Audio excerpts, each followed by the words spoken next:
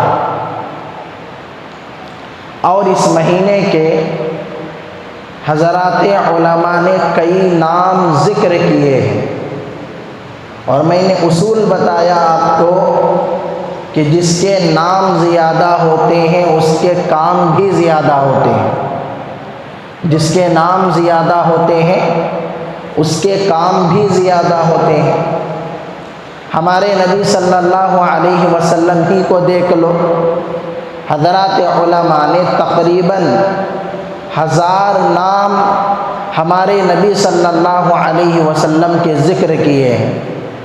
ہم لوگوں کو لے دے کر 2-4 نام یاد رہتے ہیں، بقیہ نام ہمارے نبی کے ہمیں یاد نہیں ہیں، لیکن حضرات علماء نے، فقہا نے، صلحاء نے ان ناموں کو جمع کیا ہے، اور مستقل ہمارے نبی کے ناموں پر کتابیں لکھی ہیں۔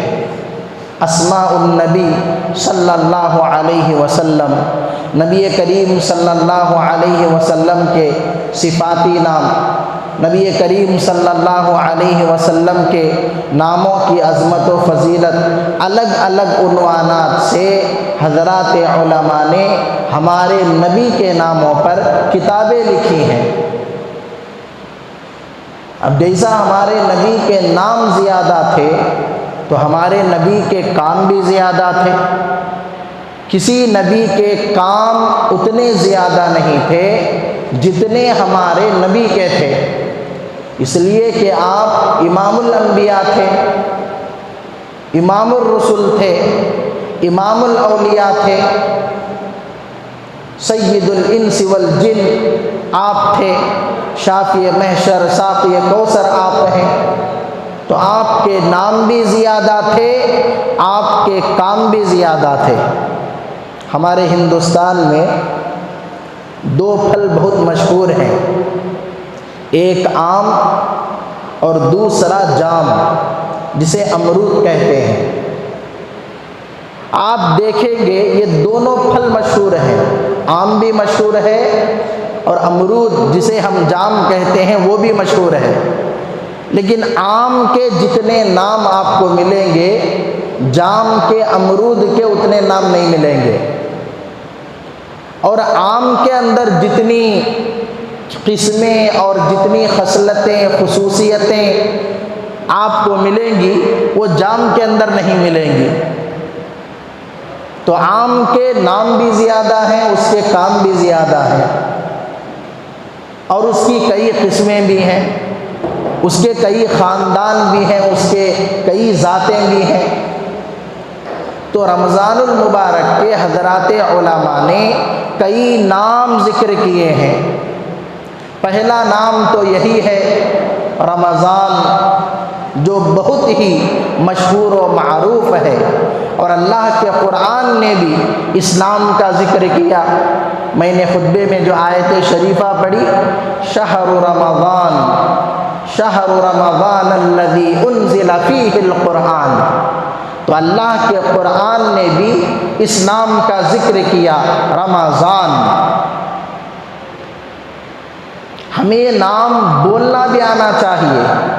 بعض لوگ کیا کہتے ہیں، رمضان رمضان، یہ رمضان غلط ہے، رمضان ہے اصل میں، رمضان ہے اصل میں، یعنی میم کے اوپر زبر ہے، ساکن نہیں ہے، جزم نہیں ہے، رمضان۔ اور لکھنے کا طریقہ بھی ہمیں آنا چاہیے۔ اردو کا تو چلو مشہور ہے، لیکن انگریزی میں جب لکھتے ہیں تو لوگ بہت غلطیاں کرتے ہیں۔ بعض لوگ کیا لکھتے ہیں RAMZAN رمضان لکھ دیتے ہیں، حالانکہ یم کے بعد اور ایک اے آنا چاہیے رمضان، اور بعض لوگ زیادہ تجوید نکالتے ہوئے زد کی جگہ ڈی لکھ دیتے ہیں رمضان۔ عربی انگلش میں ضاد کو، وا کو، زا کو، دال کو سب کے لیے زد ہی استعمال ہوتا ہے، وہاں ڈی نہیں آتا۔ تو اب بعض لوگ جو ہیں انگریزی میں نام لکھتے ہیں تو زد کی جگہ ڈی اور ایچ ڈال دیتے ہیں، تو وہ ڈی اور ایچ ڈالنے کی ضرورت نہیں ہے، وہاں زد ہی لکھا جائے۔ تو رمضان یہ رمضان کا پہلا نام ہے اور مشہور نام ہے، اور اس رمضان نام کے اندر 5 حروف ہیں۔ کتنے حروف ہیں؟ 5 حروف ہیں، را، میم، ضاد، الف اور نون۔ حضرات علماء نے ہر حرف کا الگ الگ مطلب بیان کیا ہے، الگ الگ مراد بیان کی ہے۔ فرمایا رمضان کی راہ سے رحمت الہی مراد ہے، رمضان کے میم سے محبت الہی مراد ہے، رمضان کی ضا سے زمان الہی مراد ہے، رمضان کے الف سے امان الہی مراد ہے، اور رمضان کے نون سے نور الہی مراد ہے۔ تو را سے رحمت الہی آپ کو ملے گی، میم سے محبت الہی آپ کو ملے گی، ضاد سے زمان الہی آپ کو ملے گی، الف سے امان الہی آپ کو ملے گی، نون سے نور الہی آپ کو ملے گی۔ اور حضرات علماء لکھتے ہیں رمضان میں خاص طور سے 5 عبادتیں ہیں۔ کتنی عبادتیں ہیں؟ 5 عبادتیں ہیں۔ روزہ، تراویح، اعتکاف، شب قدر کی تلاش اور قرآن کی تلاوت، یہ رمضان کی خاص 5 عبادتیں ہیں۔ روزہ، تراویح، اعتکاف، شب قدر کی تلاش اور تلاوت قرآن۔ تو حضرات علماء لکھتے ہیں کہ جو آدمی رمضان کی ان 5 عبادتوں کو ادا کرنے کا اہتمام کرے گا، اللہ تبارک و تعالی رمضان کے 5 حروف کے بدلے جو چیزیں مل رہی ہیں وہ 5 کی 5 چیزیں یہ 5 عبادتیں کرنے والوں کو ملیں گی، یہ 5 عبادتیں ادا کرنے والوں کو ملیں گی۔ تو کتنی بڑی بات ہے۔ اور رمضان کا معنی کیا ہے؟ رمضان کا مطلب کیا ہے؟ رمضان کا معنی آتا ہے جلا دینا، خاکستر کر دینا، بھسم کر دینا۔ رمضان کو رمضان کیوں کہا جاتا ہے؟ اس لیے کہ رمضان کا مہینہ مسلمانوں کے، روزہ داروں کے، رمضان کا احترام کرنے والوں کے، تراویح پڑھنے والوں کے، اعتکاف کرنے والوں کے، شب قدر کی تلاش کرنے والوں کے گناہوں کو، خطاؤں کو جلا کر خاکستر کر دیتا ہے، جلا کر بھسم کر دیتا ہے، ختم کر دیتا ہے۔ تو اس لیے رمضان کے مہینے کو رمضان کہا جاتا ہے۔ بات سمجھ میں آئی؟ اور رمضان کے مہینے کا دوسرا نام ماہ قرآن، یعنی قرآن کا مہینہ۔ اللہ تبارک و تعالی نے جتنی آسمانی کتابیں نازل فرمائی ہیں، تمام کی تمام آسمانی کتابیں رمضان ہی کے مہینے میں نازل فرمائی ہیں۔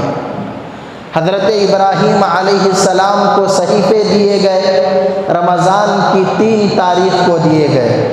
حضرت موسیٰ علیہ السلام کو تورات دی گئی، رمضان کی 6 تاریخ کو دی گئی۔ حضرت عیسیٰ علیہ السلام کو انجیل دی گئی، رمضان کی 13 تاریخ کو دی گئی۔ حضرت داؤد علیہ السلام کو زبور دی گئی تو رمضان کی 18 تاریخ کو دی گئی۔ ٹھیک اسی طرح اللہ تبارک و تعالی نے ہمارے نبی صلی اللہ علیہ وسلم کو اپنا قرآن دیا، اپنی کتاب دی، اپنا کلام دیا، رمضان کے مبارک مہینے میں شب قدر کے موقع پر آپ کو عطا کی، اور پورا کا پورا قرآن اللہ نے لوح محفوظ سے شب قدر میں آسمان دنیا پر ایک ہی مرتبہ میں نازل کر دیا تھا، اور وہاں سے تھوڑا تھوڑا 20 پر 3 سال کے عرصے میں ہمارے نبی کے اوپر نازل ہوا۔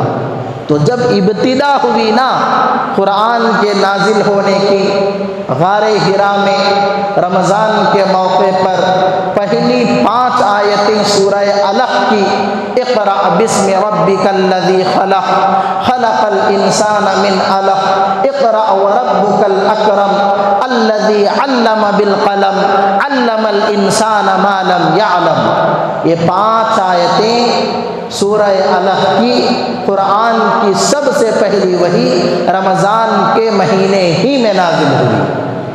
تو چونکہ پورا قرآن ایک ہی مرتبہ لوح محفوظ سے آسمان دنیا پر رمضان میں نازل ہوا تھا، اور قرآن کے نازل ہونے کی ابتدا ہمارے نبی کے دل پر رمضان کے مہینے سے ہوئی تھی، تو فرمایا ماہ رمضان ماہ قرآن ہے، ماہ رمضان ماہ قرآن ہے، یعنی قرآن کا مہینہ۔ پھر رمضان کا تیسرا نام ماہ غفران، مغفرت والا مہینہ، بخشش والا مہینہ، گناہوں سے معافی کا مہینہ۔ غفران کہتے ہیں مغفرت کو، بخشش کو۔ اللہ تبارک و تعالی لا تعداد اور بے شمار طریقے سے رمضان کے مبارک مہینے میں بندوں کی مغفرت کرتا ہے، بندوں کی مغفرت کرتا ہے۔ اللہ کے نبی صلی اللہ علیہ وسلم نے حدیث پاک میں ارشاد فرمایا کہ رمضان کے مبارک مہینے میں اللہ تبارک و تعالی ہر دن افطار کے وقت میں 60,000 جہنمیوں کو آزاد کرتا ہے۔ کتنے ہزار؟ 60,000 جہنمیوں کو ہر دن افطار کے وقت اللہ تبارک و تعالی جہنم سے آزاد کرتا ہے، مغفرت کرتا ہے۔ اور پورے مہینے میں ہر دن 60,000 60,000 60,000، اور آخری دن میں پورے مہینے میں جتنے آزاد ہوئے ہیں، جن کی جتنے لوگوں کی مغفرت ہوئی ہے، اتنے لوگوں کی ایک دن میں کرتا ہے، ایک دن میں کرتا ہے۔ حضرات صحابہ نے اللہ کے نبی سے پوچھا، یا رسول اللہ، آخری دن میں یا آخری رات میں جو لوگوں کی مغفرت ہوتی ہے، کیا وہ شب قدر ہے؟ اللہ کے نبی فرماتے ہیں نہیں، بلکہ اللہ کا دستور یہ ہے، اللہ کا قانون یہ ہے کہ مزدور جب مزدوری کرتا ہے تو کام پورا ہونے کے بعد اس کی مکمل مزدوری دی جاتی ہے، اسے بونس دیا جاتا ہے۔ تو رمضان کے آخری دن میں یا آخری رات میں پورے مہینے میں جتنے لوگوں کی مغفرت کی جاتی ہے، ایک دن اور رات میں اتنے لوگوں کی مغفرت کر دی جاتی ہے۔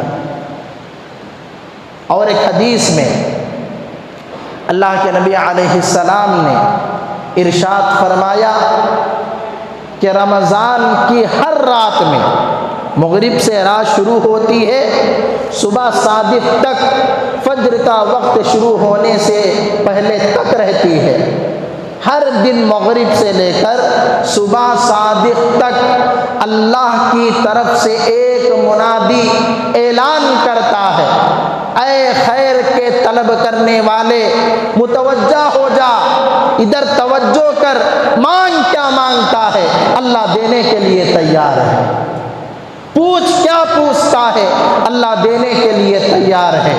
گناہوں سے معافی مانگ، خطاؤں سے معافی معافی مانگ، مغفرت چاہ، اللہ کرنے کے لیے تیار ہے۔ اے شر کی طرف جانے والے، گناہوں کی طرف لپکنے والے، گناہوں کی طرف دوڑنے والے، رک جا، بس کر، یہ رمضان کا مبارک مہینہ ہے، یہ رمضان کا مقدس مہینہ ہے، یہ رمضان کا بابرکت مہینہ ہے، رک جا۔ ہر دن ایک فرشتہ اعلان کرتا ہے اللہ کی طرف سے، مغفرت چاہنے والا ہو مغفرت کی جائے گی، روزی طلب کرنے والا ہو روزی دی جائے گی، کوئی مسئلہ ہو، کوئی پریشانی ہو، کوئی حاجت ہو، اللہ کے دربار میں پیش کی جائے، اللہ اسے پورا کرے گا۔ تو ایک تو افطار کے وقت مغفرت ہوتی ہے، اور ہر دن ہر رات میں اللہ تبارک و تعالی مغفرت کرتا ہے، اور پورا مہینہ گزرنے کے بعد آخری رات میں جتنے لوگوں کی مغفرت ہوئی ہے سب کی، یعنی اتنی تعداد کے برابر اللہ مغفرت کرتا ہے۔ تو کتنے لوگوں کی مغفرت ہو گئی، کتنے لوگوں کو جہنم سے آزادی مل گئی۔ تو اس لیے اس مہینے کو ماہ غفران کہا جاتا ہے، مغفرت والا مہینہ۔ کتنے نام ہو گئے؟ بولو بھی ذرا۔ 3 نام ہو گئے، ذرا یاد بھی رکھو۔ نمبر 1 ماہ رمضان، نمبر 2 ماہ قرآن، نمبر 3 ماہ غفران۔ یہ 3 نام میں نے ذکر کیے، اور ان 3 ناموں کا مطلب بھی میں نے آپ کے سامنے بیان کیا۔ دیکھو ہمارے بیانات صرف سننے سنانے کے لیے نہیں ہونا چاہیے، ایک کان سے سن کر دوسرے کان سے چھوڑنے کے لیے نہیں ہونے چاہیے۔ آج چونکہ ہر چیز رسم بن گئی ہے، رسمیت پر آ گئی ہے، رسم اذاں تو رہی، روح بلالی نہ رہی۔ علامہ اقبال نے کہا رسم اذاں تو رہی، روح بلالی نہ رہی۔ اذان تو باقی ہے، لیکن اس اذان کے اندر حضرت بلال کا جو جذبہ تھا، حضرت بلال کا جو شوق تھا، حضرت بلال کی جو کیفیت تھی وہ نہیں رہی۔ تو یہ چیز آج ہر چیز میں آ گئی ہے۔ نماز ہے لیکن روح ختم ہو گئی، بیان ہے روح ختم ہو گئی، ذکر ہے روح ختم ہو گئی، تلاوت کر رہے ہیں روح ختم ہو گئی، عبادت کر رہے ہیں روح ختم ہو گئی، ریاضت کر رہے ہیں روح ختم ہو گئی، دعائیں کر رہے ہیں روح ختم ہو گئی۔ تو رسم کے باقی رکھنے کا رواج ہم میں چل پڑا ہے، اور اصل جو چیز ہوتی ہے جان، روح، اسپرٹ، وہ ہم نے ختم کر دی۔ تو صرف بیان برائے بیان نہ ہو، بیان برائے کام ہو، کام کے واسطے ہو۔ بیان چاہے مختصر ہو لیکن کام کا ہو، سننے والے مختصر ہوں لیکن کام کے ہوں، غور سے سنیں، توجہ سے سنیں، عمل کرنے کی نیت سے سنیں، یاد رکھنے کی نیت سے سنیں، دوسروں کو بتانے کی نیت سے سنیں، دوسروں کو پہنچانے کی نیت سے سنیں، تب جا کر بیان کا فائدہ ہوگا۔ ورنہ میری کیا حیثیت، میری کیا اوقات، میری کیا بساط، بڑے سے بڑا اللہ والا آ کر بھی یہاں بیٹھ کر بیان کرے اور لوگوں کی توجہ نہ ہو، کوئی فائدہ نہیں ہوگا، کوئی فائدہ نہیں ہوگا۔ تو یہ جو بیان سننے سنانے کا ایک رسم چل پڑا ہے، اور ہم لوگ مزہ لینے کے لیے بیان سنتے ہیں، یہ چیزیں ہمیں ختم کرنی چاہیے۔ عربی کا ایک مقولہ ہے، انظر الی ما قال لا تنظر الی من قال، کہ کیا بولا جا رہا ہے اسے دیکھو، کون بول رہا ہے یہ مت دیکھو۔ بولنے والا کیسا ہی رہے، گورا ہے، کالا ہے، لمبا ہے، گڈھا ہے، جی چھوٹا ہے، اس سے ہمیں کوئی مطلب نہیں۔ کیا بولا جا رہا ہے؟ قرآن بولا جا رہا ہے، حدیث بولی جا رہی ہے، نبی کے واقعات سنائے جا رہے ہیں، صحابہ کی قربانیاں سنائی جا رہی ہیں، بزرگوں کا عمل بتایا جا رہا ہے۔ کیا بتایا جا رہا ہے اسے دیکھا جائے۔ انظر الی ما قال لا تنظر الی من قال، کیا بولا جا رہا ہے اسے دیکھو، کون بول رہا ہے یہ مت دیکھو۔ بولنے والا کیسا ہی رہے، آپ سے علم میں کم ہوگا، آپ سے عمل میں کم ہوگا، آپ سے مال میں کم ہوگا، آپ سے حسب و نسب میں کم ہوگا، آپ سے شان و شوکت میں کم ہوگا، آپ سے وقار میں کم ہوگا، ہر چیز میں کم ہوگا، لیکن بات کس کی جا رہی ہے؟ اللہ کے قرآن کی، نبی کے فرمان کی، صحابہ کی، بزرگوں کی، اسے اہمیت دینا چاہیے۔ تو میری کوشش کیا ہوتی ہے کہ شروع بیان سے لے کر آخر بیان تک جتنی باتیں ہم کہیں آسان انداز میں پیش کریں، اور وہ باتیں اجمالی طور پر ہر ایک کو یاد ہو جائیں، ہر ایک کو یاد رہیں، یہ میری کوشش ہوتی ہے۔ اس لیے آسان سے آسان زبان میں استعمال کرنے کی کوشش کرتا ہوں، درمیان میں آپ سے پوچھتا رہتا ہوں تاکہ توجہ رہے، تاکہ وہ باتیں یاد رہیں۔ تو کتنے نام میں نے رمضان کے مہینے کے ذکر کیے جی؟ 3، ماہ رمضان، ماہ قرآن اور ماہ غفران۔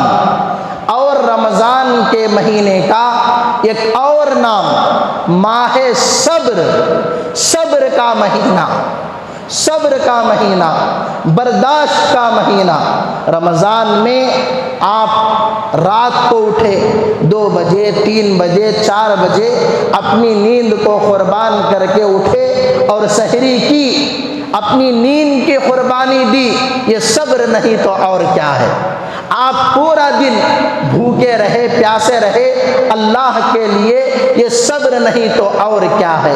رمضان کے مہینے میں روزہ رکھ کر کام کرنے میں، کاروبار کرنے میں، بزنس کرنے میں، دکان کو جانے میں تکلیف ہوتی ہے، مشقت ہوتی ہے، آپ صبر کرتے ہیں، آپ صبر کرتے ہیں، برداشت کرتے ہیں، تو اس مہینے کو ماہ صبر کہا گیا کہ صبر کا مہینہ، برداشت کا مہینہ۔ اور اللہ کے نبی نے کیا فرمایا؟ صبر کا بدلہ جنت ہے، صبر کا بدلہ جنت ہے۔ آپ صبر کریں گے، اللہ تبارک و تعالی اس صبر کے بدلے آپ کو جنت عطا کرے گا، آپ کو جنت عطا کرے گا۔ تو یہ صبر بھی خوشی خوشی کریں، مزے لے کر کریں، لطف سے کریں، شوق سے کریں، ذوق سے کریں۔ رات کی نیند قربان، خوشی سے صبر، پورا دن بھوکا پیاسا، خوشی سے صبر، کام تو جا رہے ہیں، صبر کر رہے ہیں، شوق سے کر رہے ہیں، تو اللہ اس کے بدلے آپ کو جنت عطا کرے گا، آپ کو جنت دے گا۔ اور اس مہینے کا ایک نام ماہ مواسات، مواسات کا مطلب برابری سرابری، ایک دوسرے پر رحم کرنا، ایک دوسرے سے ہمدردی کرنا، ایک دوسرے کا خیال کرنا۔ تو اس مہینے کے اندر عام طور پر وہ ہوتا ہے کہ روزہ داروں کو افطاری کرائی جا رہی ہے، سحری کرائی جا رہی ہے، غریب لوگوں کے گھر میں راشن کٹس تقسیم کیے جا رہے ہیں، ان کا خیال کیا جا رہا ہے، ان کی فکر کی جا رہی ہے۔ تو ایک دوسرے کی ہمدردی کا مہینہ، ایک دوسرے کی غم خواری کا مہینہ، ایک دوسرے کی فکر کا مہینہ، ایک دوسرے کے خیال کرنے کا مہینہ۔ تو یہ مہینہ ماہ مواسات، برابری سرابری کا مہینہ۔ ایک ہی صف میں کھڑے ہو گئے محمود و ایاز، نہ کوئی بندہ رہا نہ کوئی بندہ نواز۔ افطاری کا دسترخوان لگتا ہے، ہر کوئی جمع ہے، نہ امیر دیکھا جا رہا ہے، نہ غریب دیکھا جا رہا ہے، نہ بڑا دیکھا جا رہا ہے، نہ چھوٹا دیکھا جا رہا ہے، ہر کوئی ایک دسترخوان پر جمع ہیں، جب افطاری کا وقت ہوتا ہے ہر کوئی اللہ کا نام لے کر روزہ کھولتا ہے، سب برابر ہیں۔ تراویح پڑھی جا رہی ہے، مسجدیں بھر بھر کر نمازیں پڑھی جا رہی ہیں، سب کھڑے ہو گئے ہیں ایک صف میں، سب کھڑے ہو گئے ہیں برابر میں سرابر میں، کوئی اونچ نیچ نہیں، کوئی اونچ نیچ نہیں، کوئی ٹال مٹول نہیں، کوئی بڑائی چھوٹائی نہیں۔ تو یہ مہینہ ماہ مواسات، برابری سرابری کا مہینہ۔ کتنے نام ہو گئے؟ 5 نام ہو گئے۔ اب ذرا توجہ ہے سب کی۔ پھر اس مہینے کا ایک اور نام ماہ وسعت رزق، روزی میں وسعت کا مہینہ، روزی میں برکت کا مہینہ، روزی میں کشادگی کا مہینہ۔ دیکھیے عام طور پر رمضان کے مہینے میں مسلمان جتنا کھاتے ہیں اتنا غیر رمضان میں نہیں کھاتے، اور جتنی اسپیشل چیزیں، اہم چیزیں رمضان کے مہینے میں میسر ہو جاتی ہیں عام طور پر دوسرے مہینوں میں میسر نہیں ہوتی آسانی کے ساتھ۔ ہر کوئی اچھی غذائیں، اچھی چیزیں رمضان کے مہینے میں کھاتا ہے، تو رمضان میں روزی میں برکت دے دی جاتی ہے۔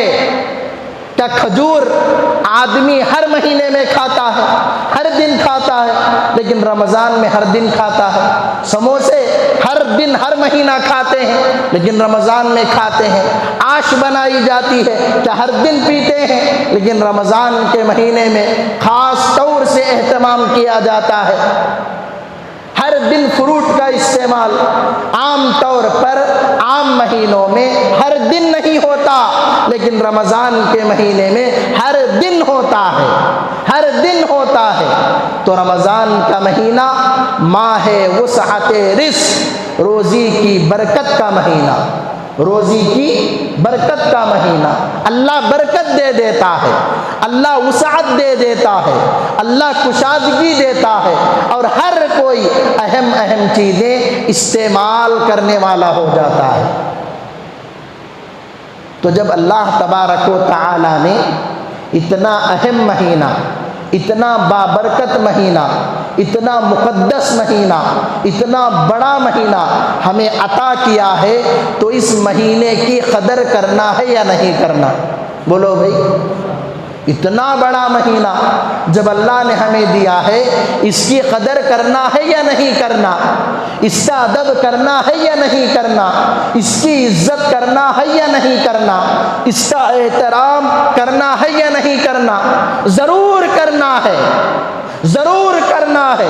اور آپ حیرت کریں گے، اللہ تبارک و تعالی نے رمضان کا مبارک مہینہ صرف اور صرف اس امت کو دیا ہے، کسی اور کو نہیں دیا، صرف اس امت کو دیا ہے۔ یہ اس امت کی خصوصیت ہے، یہ اس امت کی خاصیت ہے کہ اللہ نے اس امت کو یہ مہینہ دیا ہے، اس امت کو یہ مہینہ دیا ہے۔ اور یہ مہینہ ایسا مہینہ ہے کہ عام طور پر جو دوسرے مہینے ہوتے ہیں ان مہینوں میں کچھ خاص اوقات ہیں کہ یہ وقت میں اللہ کی رحمت برسے گی، اس وقت میں اللہ کی رحمت برسے گی، اس دن میں اللہ کی رحمت برسے گی، اس ٹائم میں اللہ کی برکت برسے گی، دعا قبول ہوگی۔ لیکن رمضان کے مہینے کے بارے میں ایسا نہیں ہے۔ رمضان کا چاند دکھنے سے لے کر عید کا چاند دکھنے تک ہر منٹ میں، ہر گھنٹے میں، ہر ہفتے میں، ہر دن میں، ہر رات میں اللہ کی رحمتیں اور برکتیں برستی رہتی ہیں، اللہ کی رحمتوں کا نزول ہوتا رہتا ہے۔ تو یہ کتنا بڑا مہینہ، ہر دن، ہر رات، ہر وقت، ہر ٹائم اللہ کی رحمتیں برستی رہتی ہیں، اتنا بڑا مہینہ۔ اور رمضان کے مہینے میں خاص طور سے 5 عبادتیں میں نے ذکر کی نا، روزہ، تراویح، اعتکاف، شب قدر کی تلاش اور قرآن کی تلاوت، یہ خاص عبادتیں ہیں رمضان کے مہینے کی۔ تو پہلی عبادت روزہ۔ روزہ کیا ہے؟ ہر مسلمان عاقل و بالغ مرد و عورت غیر معذور شخص پر فرض ہے۔ اور اللہ نے قرآن پاک کے دوسرے پارے میں کہا یا ایھا الذین آمنوا کتب علیکم الصیام کما کتب علی الذین من قبلکم لعلکم تتقون۔ اے ایمان والو، جیسا دوسری امتوں پر روزے فرض کیے گئے تھے تم پر بھی فرض کیے گئے ہیں۔ کیوں فرض کیے گئے ہیں؟ لعلکم تتقون، تاکہ تمہارے اندر تقوی پیدا ہو جائے، تمہارے اندر پرہیزگاری پیدا ہو جائے، تمہارے اندر اللہ کا ڈر اور اللہ کا خوف پیدا ہو جائے، اس لیے ہم نے روزے فرض کیے ہیں۔ پچھلے لوگوں پر بھی روزے فرض تھے، لیکن جس طرح ہمارے اوپر مسلسل ایک مہینہ فرض ہے اس طرح فرض نہیں تھے، لیکن فرض تھے۔ حضرت آدم علیہ السلام کے بارے میں آتا ہے، حضرت آدم علیہ السلام ہر مہینہ 3 روزے رکھتے تھے، 13، 14، 15۔ ان 3 تاریخوں میں حضرت آدم ہر مہینہ روزہ رکھتے تھے۔ حضرت داؤد علیہ السلام ایک دن چھوڑ کر ایک دن پورا سال روزہ رکھا کرتے تھے، صوم داؤدی جسے کہا جاتا ہے۔ حضرت عیسیٰ علیہ السلام 2 دن چھوڑ کر روزہ رکھتے تھے، ایک دن روزہ رکھتے، 2 دن چھوڑ دیتے، پھر روزہ رکھتے، اس طرح پورا سال حضرت عیسیٰ روزہ رکھتے تھے۔ حضرت نوح علیہ السلام ہر دن روزہ رکھتے تھے، قربانی والے نبی تھے، ہر دن روزہ رکھتے تھے حضرت نوح علیہ السلام۔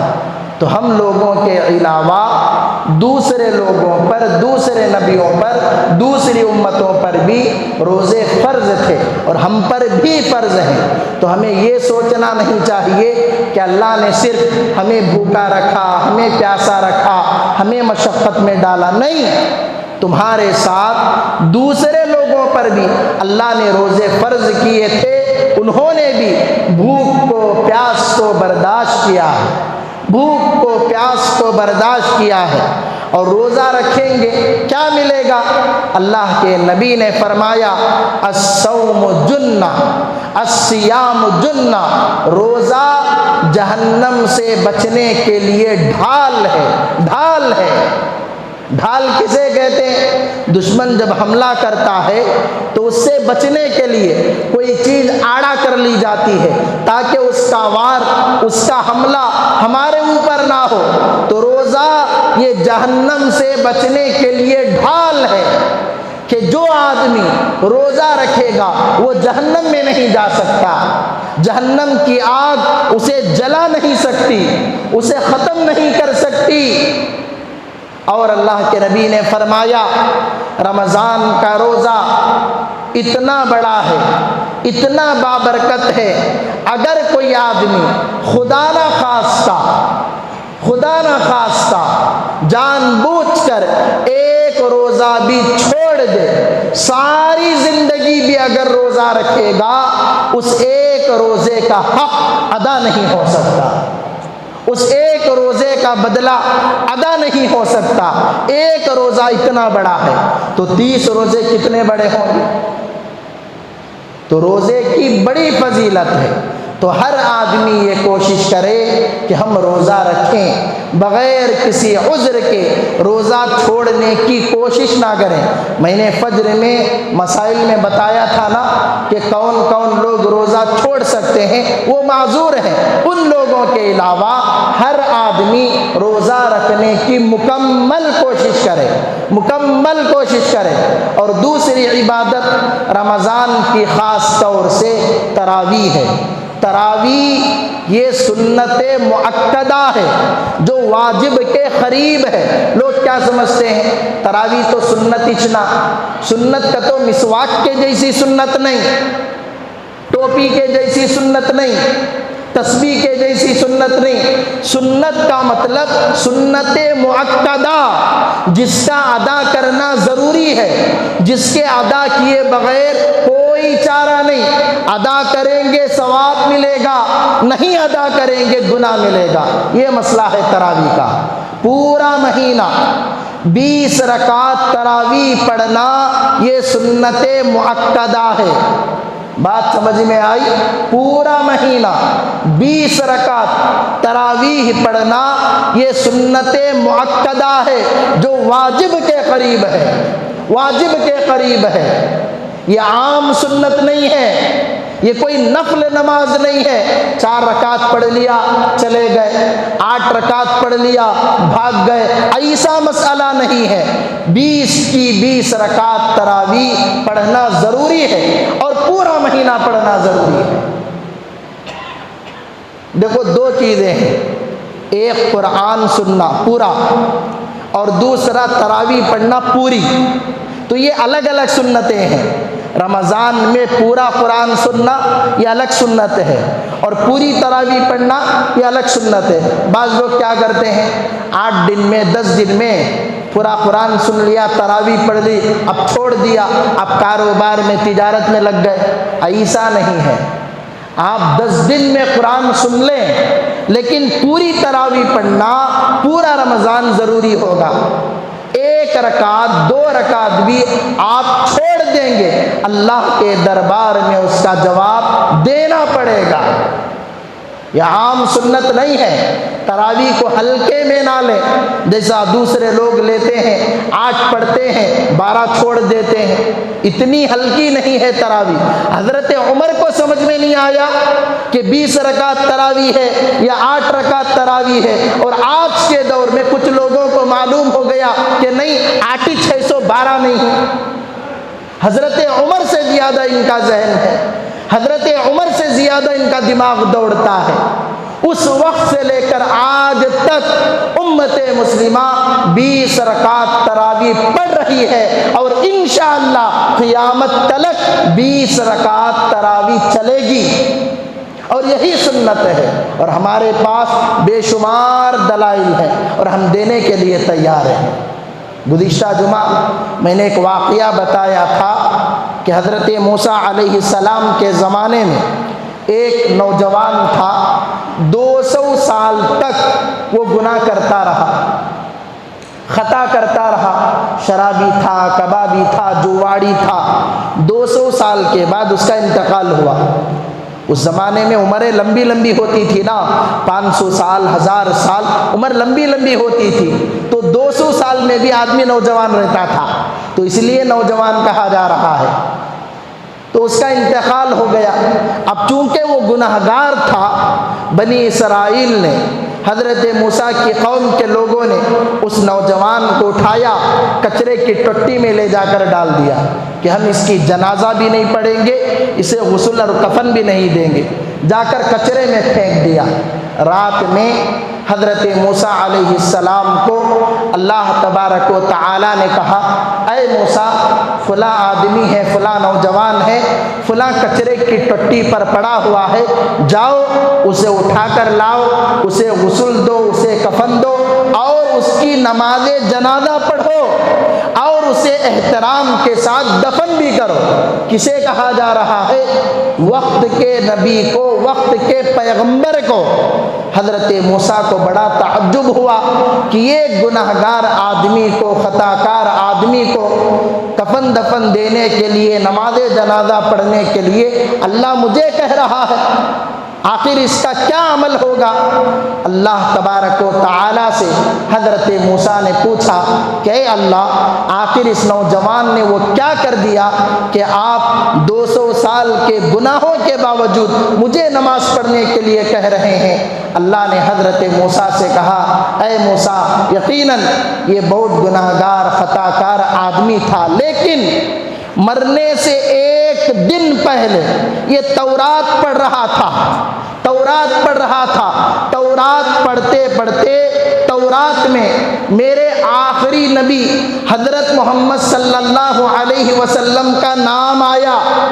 تو جیسا ہی محمد صلی اللہ علیہ وسلم کا نام آیا اس نے اس نام کو اٹھا کر بوسہ دیا، تورات اٹھا کر اس نام کو اس نے چوم لیا، اسے بوسہ دے دیا۔ یہ عمل مجھے اتنا پسند آیا، میں نے 200 سال کے گناہوں کو معاف کر دیا۔ اے موسیٰ، تم وقت کے پیغمبر اور نبی ہو، جاؤ نماز پڑھو۔ تو اللہ کے یہاں چھوٹی چھوٹی چیزوں کی بھی قدر ہوتی ہے، چھوٹی چھوٹی چیزوں کی بھی قدر ہوتی ہے۔ اس آدمی نے ہمارے نبی کے نام کو چوما۔ ہم امت محمدیہ میں ہیں، ہم ہمارے نبی کے دامن کو تھام لیں، ہمارے نبی کی سنتوں کو اپنا لیں، ہمارے نبی کی سیرت کو اپنا لیں، تو ہمارا انجام کیا ہوگا، ہمارا حال کیا ہوگا؟ ایک مجوسی تھا، آگ کی پوجا کرنے والا، اس کا انتقال ہو گیا۔ ایک اللہ والے نے خواب میں دیکھا جنت کے مزے لوٹ رہا ہے، جنت میں ٹہل رہا ہے، آگ کی پوجا کرنے والا مجوسی جنت میں ہے۔ اس اللہ والے کو بڑا تعجب ہوا کہ تو مجوسی تھا، آگ کی پوجا کرنے والا، تو کیسے جنت میں چلا گیا؟ تو اس مجوسی نے واقعہ سنایا کہ وہ کیسے جنت میں آ گیا۔ انشاءاللہ تعالی آئندہ جمعہ اس واقعے کے ساتھ آپ حضرات کی خدمت میں حاضر ہوں گا۔ دعا فرمائیں اللہ تبارک و تعالی ہم تمام کو کہی گئی باتوں پر، سنی گئی باتوں پر عمل کرنے کی توفیق نصیب فرمائے، آمین۔ وآخر دعوانا ان الحمد للہ رب العالمین۔